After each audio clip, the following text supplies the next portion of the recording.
Hi, I'm John. This is my friend Rob. Come on, man, let's go. Hey guys, today we're doing an install on a 2022 Honda Civic. This is a current Civic. So if you go to your dealer these days, this is what you're getting. They haven't come out with a model after this. This car is part of a giveaway plan that a local shop that we worked with, Garage 16, gave the shifter away. When we, helped them do the giveaway, we recommended that possibly we do the install for them. We thought, it'd be a good idea to get a video, Rob? Yeah. Of the install on it. When we were developing this shifter, Rob and I spent a lot of time in the front seat of this car, in and out with shifters, like probably about 6 months with different variations. So this is nice that we're putting actually one in that's 100% done without being the final prototype, right? Yeah. Okay, so we're gonna start the install now. Rob's gonna jump in there. I'm gonna be his bitch. Rob, I'll hand you whatever you need. Sure. What are you gonna start off with? Removing the shift knob by pulling down the boot, taking the 14mm nut off, and then just remove the center console and all the plugs. Perfect. So now we're gonna pry gently along the edges to pop the console up. We're gonna reach underneath and disconnect a couple of our connectors. Disconnect the plugs. There's a little harness clipped into the side of the shifter that you want to remove. And then you just keep moving forward. Then you could swing it off to the side. We're gonna disconnect the parking brake, the brake hold, the driving mode, the auto start stop, and the USB and cigarette lighter. There are 8 connectors on the bottom. The harness clips into the shifter right there. You can just pop it out and then it all drapes forward. And now it is to remove the long center console. You'll remove your cup holders. Just pulling on it, right? Yep, just pulling on it, yep. Hey John, pass me the 8mm with the extension. Ready for you? Thank you. So there is 4 8mm screws back here, 2 here, 2 here, and then there's 2 at the front. Hey John, can you give me a hand? Sure. We're gonna remove the center console now. So now we're gonna disconnect one of the shifter cables. It's just a little spring clip. You can pull it to the left and the right. Spread it apart. And then the cable should pop off. Okay, so this one you can kind of just pull a little bit to the front and then down and out, and she will pop off. And we can just pull the cables off. Now we're gonna disconnect them from the front. They have little white. Okay, these are really tricky, right, Rob? Yeah. There you go. They're just spring loaded. Twist them to the left and they come out. Okay, so now I'm gonna remove the 4 10mm that hold the base of the shifter, and then we can pull it right out.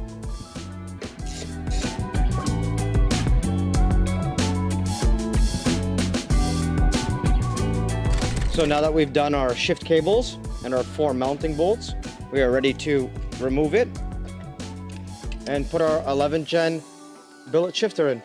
Okay, what we're gonna show you here is, before you install the shifter, there's a factory wire harness that runs through here. You have to remove that grommet, just pry up on it, lift it out of the way, and then now it makes space for the shifter. When the shifter's installed, we're just gonna drape it right over top of the shifter again. All right, while we have the stock shifter out, up against the new shifter going in, again, 11 gen shifter is here. I'm just gonna go over a couple of the similarities and not so similarities. OEM uses a Delrin ball inside a Delrin cage. We do the same with ours. We make a stainless steel ball, 2 Delrin cages that are supported spring loaded, that are adjustable. So as this starts wearing out in play, generally it's just part of the car. It just gets old, right? With the aftermarket shifter, that happens a little more. You generally use things in your car that create a lot more vibration, which creates more play in everything. We've made ours adjustable on the inside. That's a bonus that we have, and we use Delrin, which is a good product material that wears nicely. One thing that we also do is, we've been doing this for the last 12 years of making shifters, is we're pretty much the only people from back in the day that started with a Delrin, that we make our own Delrin bearing. Some of the competitors out there use a steel bearing. Sorry, it's not the right way to do it. A lot of vibration, the bearing fails over time, you get a lot of play. And these shifters have so much movement in them, back and forth, that you are gonna get a little bit of vibration. Getting back to, okay, OE shifter, what they've done here, they could have made the whole box in plastic. They did in the 10th gen Civic shifter, which is even in the FK8, it's a full plastic box. I think they realized that, a lot of movement, the plastic moved. A lot of problems that we see with this when you have like a plastic or a billet on top of steel, same thing. The material fatigues, it starts to move. Again, this is why, like what they've done here, they've gone with a cast piece. It's just cheaper to make, which is still aluminum. We've gone to a full CNC cut aluminum. We keep it all aluminum, keeps it very tight, so when you reef on it, it doesn't move at all. So we're just about ready to put the shifter in. We're gonna move our cables to the side, and that harness that we unclipped, we're gonna move it to the side, and it should go in there and sit pretty much flat. And then we're gonna install our shifter box bushings to secure it to the floor. So this shifter doesn't come with shifter bushings. You can use the stock bolts, they work fine, but we have made a little fancier bushings for them. Just make it a little tighter, so that's totally up to you. But when you buy the shifter box, it's a click down. You're not getting it in the box. So, okay, yeah. So Rob's got the shifter mounted in place loosely. You'll see the cables are kicked to the side right now. You don't have to pre-install them before the shifter goes in. If you choose that you want to, you can. These are a little tricky, these cables, so they got that spring-loaded lock you got to kind of be careful with, but it's up to you on how you want to do it.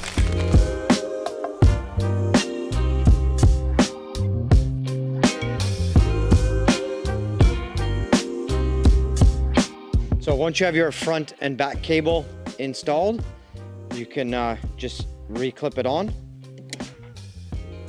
So now we're gonna put the side cable on. These are just spring twisted clips.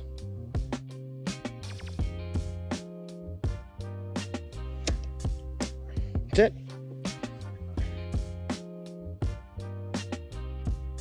We're gonna reinstall the factory shifter cable clip.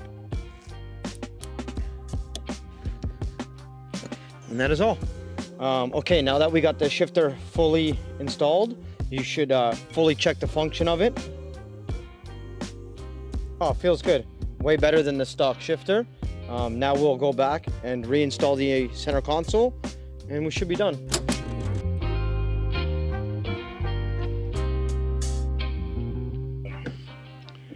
Feels like a champ. It does. Look at that. Look at that movement. It's not happening. Hey? You could tow the car by that. Yeah.